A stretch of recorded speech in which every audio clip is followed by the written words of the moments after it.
Fewer university graduates in Singapore secured employment last year, even though they got higher pay. And more graduates are also taking up part-time or freelancing opportunities.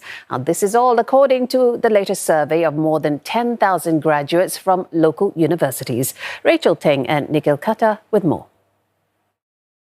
26-year-old Wong Hong Xiang earned his bachelor's degree in marketing last May.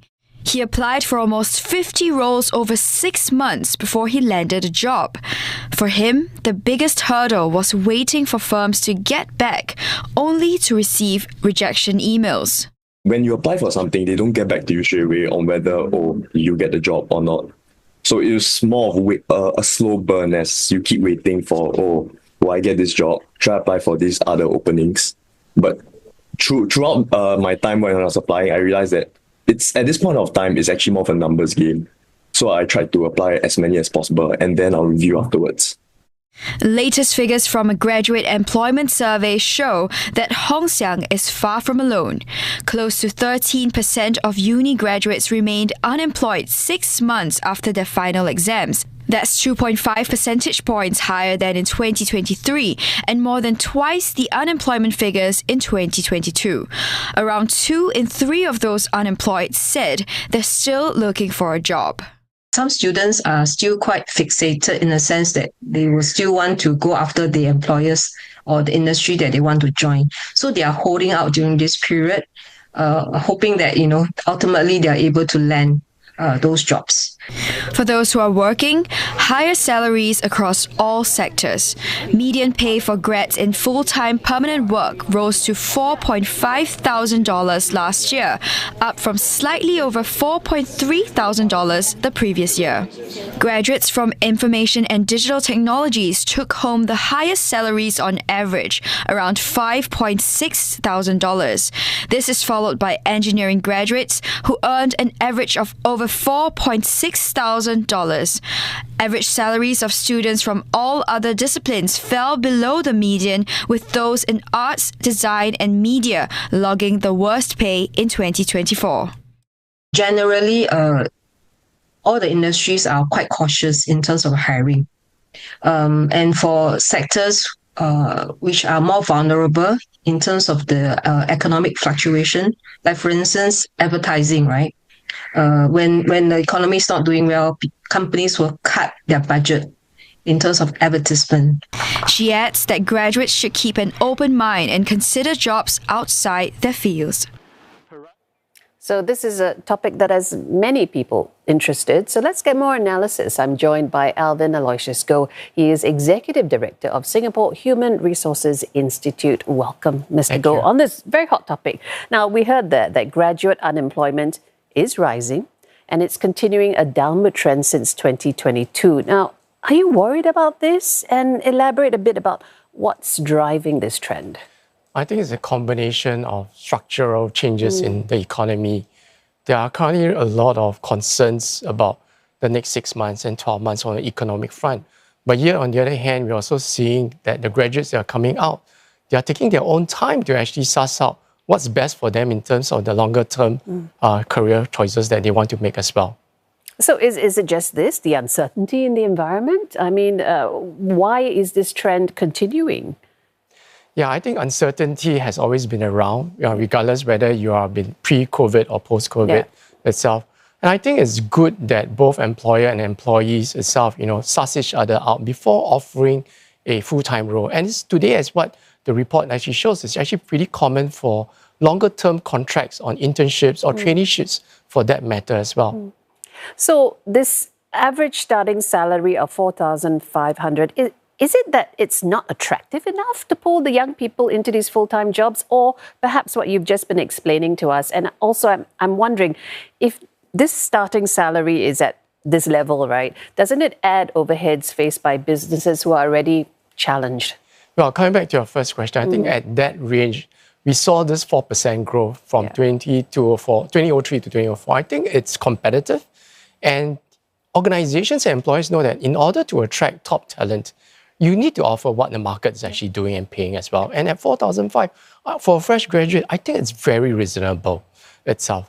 And on that note as well, as I shared, a lot of economic uncertainties on that. And to be very frank, what we're also seeing is that margins are being squeezed, profit margins are being squeezed. And I think organizations are prudent on that front. Okay, so it is a reality Yes. for many of the organizations out there. Now, on the other hand, we're also seeing a lot of graduates who are taking part-time jobs, temporary employment.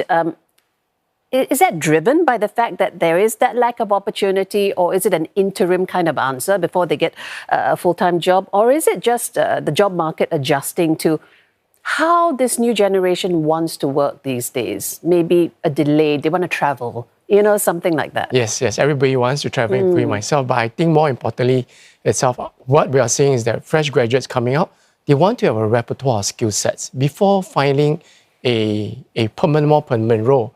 And on top of that, we're also seeing a lot of graduates coming out having the entrepreneurial mindset, right? Starting off their own businesses, trying their hands at it.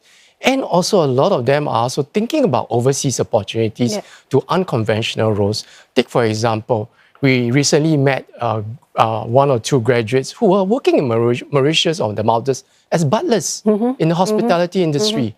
And I think that's where the opportunity comes for them to actually experience different cultures, see different side from Singapore and so forth. I think it also adds on to the skills and experience that they actually could bring potentially back when they come back to Singapore for a full-time role. Yeah, I mean, it's very common to have a gap year as That's well right. overseas. So, this is similar, but you also earn as you Exactly, are. right? And you travel at the same time. Right. And it adds to this repertoire that you're talking about, which is kind of my next question.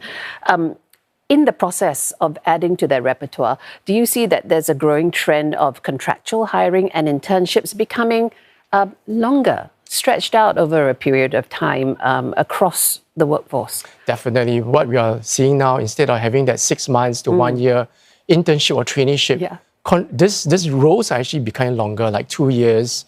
And sometimes we're also hearing even 3 years type of traineeships, right? Contractuals and so forth. I think it's a reflection of what the market uncertainty is currently today. But yet at the same time, it gives the candidates themselves a good opportunity to find their way around the industry, find their way around the companies, getting to know what is it like to be let's say, for example, a banker in the financial industries before going on to a full-time role, or in the manufacturing sector or F&B sector and so forth. And I think it's good for both employer and employee to feel each other out before signing on the more permanent dotted line. Right. So it's like a marriage, and you really want to make the right choice, I suppose, and not regret it down the line, right? That's right. Yeah. So we are seeing that there are differences also in hiring as well as salaries across the industries. There's quite a range there. What are some of the sectors that you see that are rising in this aspect for the workforce that is incoming? I honestly would like to think that there are still pockets of potential opportunities in the tech sector that is really growing, despite what we are seeing in terms of the number of retrenchments. But cybersecurity is definitely a hot topic, a hot bit, whereby employers are still looking out for good talent, to looking at AI and Gen AI type of roles. But having said that as well, we see a resurgence possibly in the next few months in the hospitality industry especially, and when economy picks up to some extent, and for Singapore to move into the next phase of our growth area, a lot of tourism dollars are actually flowing back. And speaking to a recent CHR from the MICE industry, he said that they are always looking out for good talent to join them. Yeah. There's a real shortage in some sectors as well. That's right. It's been very great talking to you today and giving us some insight into what's been going on out there in the workforce. Thank you so much for coming in. Yeah, I've been speaking there with Alvin Aloysius Goh, the Executive Director of Singapore Human Resources Institute.